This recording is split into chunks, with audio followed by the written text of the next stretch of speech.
Welcome बच्चों। मैं doctor Mridula Sharma welcome कर रही हूँ आपका। और आज मैं आपको एक टॉपिक है अपना बहुत इंपॉर्टेंट एमएससी फाइनल के लिए, जो फिजिकल स्पेशलाइजेशन के स्टूडेंट्स हैं, ऑसिलेटरी रिएक्शंस, है ना, जिसको हम बिलोजो-ज़ेबोटिन्स्की रिएक्शन भी कहते हैं, बीजेड रिएक्शन जिसको कहा जाता है। मोस्ट ऑफ द एग्जामिनेशंस में ये पूछा जाता है और इसको हम केमिस्ट्री में लैब में भी करके देख सकते हैं। देखिए बच्चों, ऑसिलेटरी रिएक्शन का सबसे पहली बात तो मीनिंग हमें समझने की जरूरत है कि होती क्या है।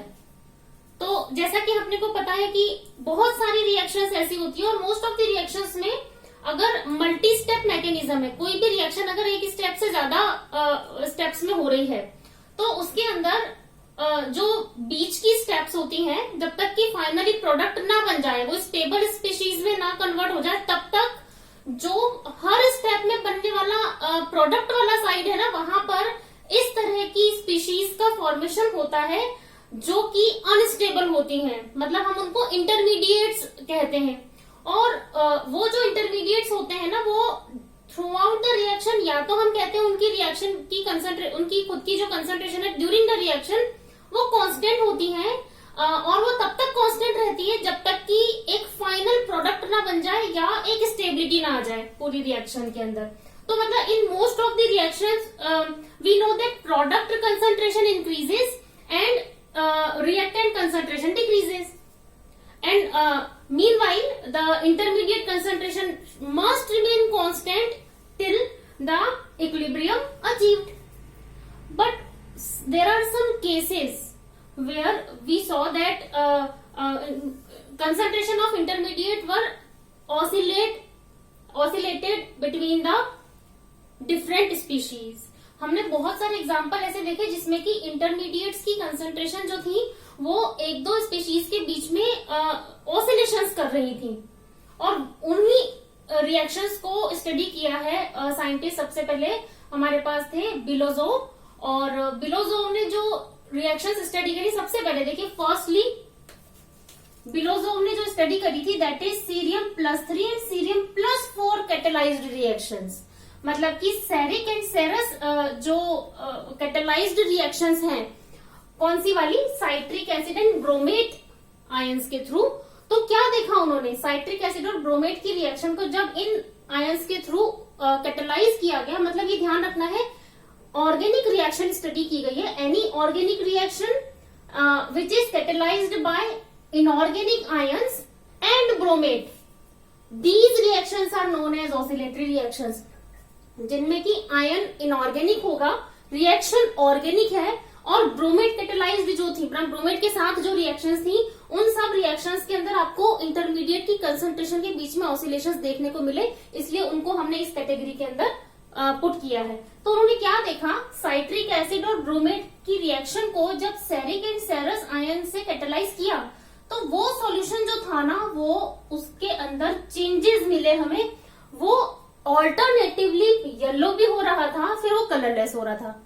अब या तो वो येलो होकर के स्टॉप हो जाता, या फिर वो कलरलेस होकर के स्टॉप हो जाता, लेकिन ऐसा नहीं हुआ।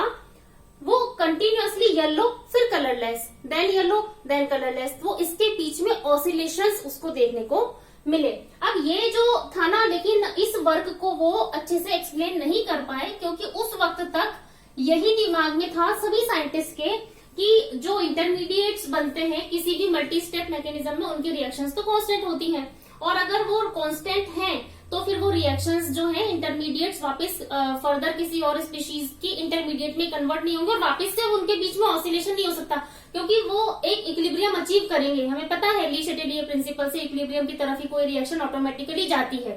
तो बिलोजोव जो साइंटिस्ट थे, वो इस रिएक्शन को स्टडी करके अपने वर्क को पब्लिश उस वक्त नहीं कर पाए। तो इसी टाइप की और रिएक्शंस को साइंटिस्ट ज़ेबोटिन्स्की थे, उन्होंने और फर्दर स्टडी किया, और उन्होंने एग्जांपल लिया अगेन सेम सेरिक और सेरस आयन की ही रिएक्शन उन्होंने स्टडी करी है, और साथ में साइट्रिक की जगह पर उन्होंने ले लिया मेलोनिक एसिड। देखिए दिस इज मेलोनिक एसिड।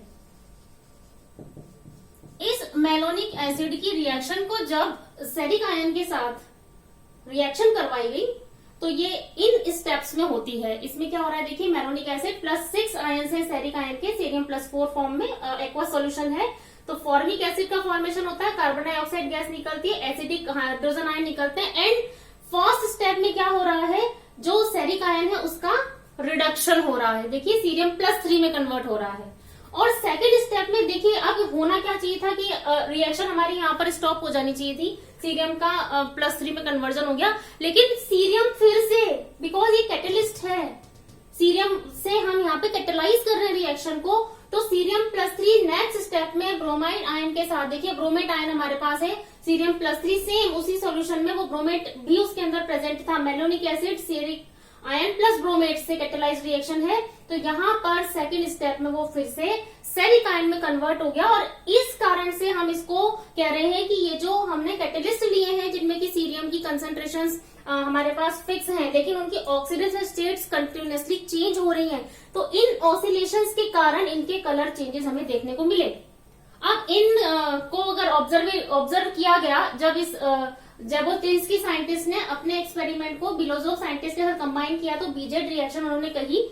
और भी फर्दर साइंटिस्ट जो थे उन्होंने जब इस तरह की इस टाइप की रिएक्शंस को, जो कि ऑर्गेनिक रिएक्शंस थी और उनको इनऑर्गेनिक आयंस के थ्रू कैटेलिसिस करवाया गया, तो पता चला कि मोर देन 18 स्टेप्स तो इस तरह की रिएक्शंस में मिलती ही हैं, इससे कम स्टेप्स तो मिली ही नहीं। और इंटरमीडिएट स्पीशीज कितनी पाई गई? Approximately 21 species of intermediates were found.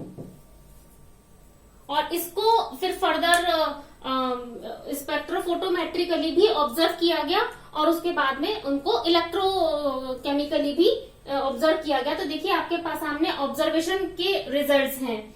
सबसे पहले तो पोटेंशियल निकाले गए, टाइम के साथ में जो भी कंसंट्रेशन चेंज हो रही है, तो वो कंसंट्रेशन ऑफ ब्रोमाइड आयन को ऑब्जर्व किया गया बाय आयन सेलेक्टिव इलेक्ट्रोड, इसको प्रे कहा जाता है, दिस इज प्रे। और ये देखिए आप कितनी ज्यादा ऑसिलेशंस, बार बार जो कंसंट्रेशंस में चेंजेस आ रहे हैं, इनको ऑसिलेशंस को यहाँ पे प्लॉट किया है। सेम ऑब्जर्वेशन अगर हम मैग्नीज 3 आयन कैटेलाइज्ड रिएक्शन देखें तो भी हमको देखने को मिला। मैग्नीज 3 आयन का कैटेलाइज्ड जो रिएक्शन थी उसको अगर 350 नैनोमीटर वेवलेंथ पर जब ऑब्जर्वेशन किया गया, किसका? ऑप्टिकल डेंसिटी मतलब एब्जॉर्बेंस का, तो कैसा दिखा? आपको दिखा उसमें भी ऑसिलेशंस आपको, क्योंकि ये जो हमको एब्जॉर्बेंस मिल रही है वो हर बार सेम, मतलब वापस से जो मैग्नीज था उसकी भी ऑक्सीजन स्टेट्स में चेंजेस हर बार वो रिपीटेडली चेंज हो रहे हैं, और इसलिए कलर चेंजेस जो है वो स्टॉप ना होकर के बार बार ऑल्टरनेटिवली चेंजेस करते हैं। तो देखिए इसके बाद ये तो हमारे पास था सीरियम का एग्जांपल कि सीरियम से कैटेलाइज्ड जो रिएक्शंस होती हैं उनको हमने ब्रोमेट आयन से और उनके एसिड्स के साथ किसी ऑर्गेनिक रिएक्शन को देखा। तो फर्दर जो और रिएक्शन के एग्जांपल स्टडी किए गए बाद में, जब ये पब्लिश हो गए और इनको एक पहले तो कई समय तक इन रिएक्शंस को कुछ रिकॉग्निशन ही नहीं दिया गया, क्योंकि दिमाग में ये साइंटिस्ट के नहीं था कि oscillations between the oxygen states हो सकते हैं, इंटरमीडिएट्स की ऑक्सीजन स्टेट्स भी चेंज हो रही थी, तो वहां पर ये नहीं था।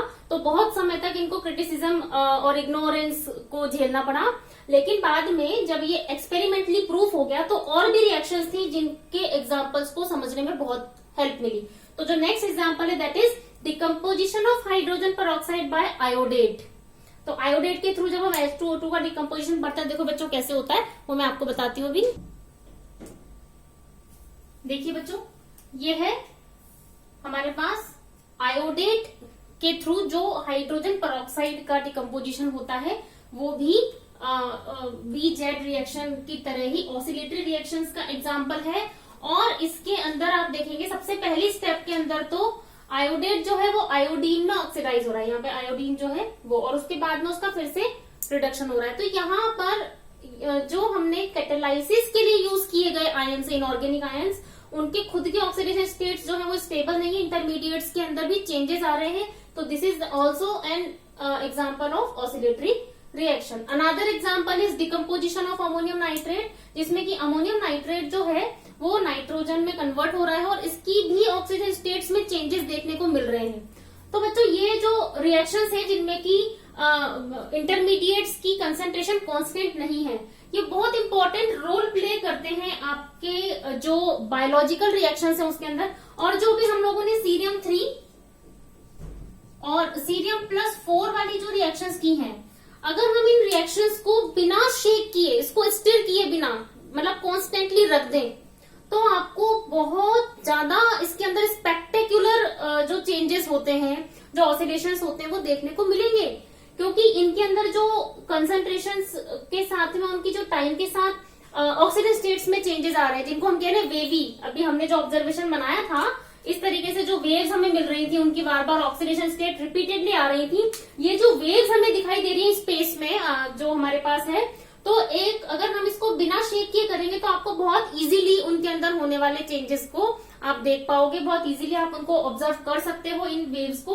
और ये बहुत इम्पोर्टेंट है अपनी जो बायोलॉजिकल रिएक्शंस होती है उनके अंदर, बहुत इंपॉर्टेंट रोल ये रिएक्शंस प्ले करती हैं, जिनको पहले नहीं समझाया गया था। तो बच्चों, साइंटिस्ट थे ए ट्यूरिंग, जिन्होंने हमें मेटामॉर्फोजेनेसिस, आपने अगर नाम सुना हो, मेटामॉर्फोजेनेसिस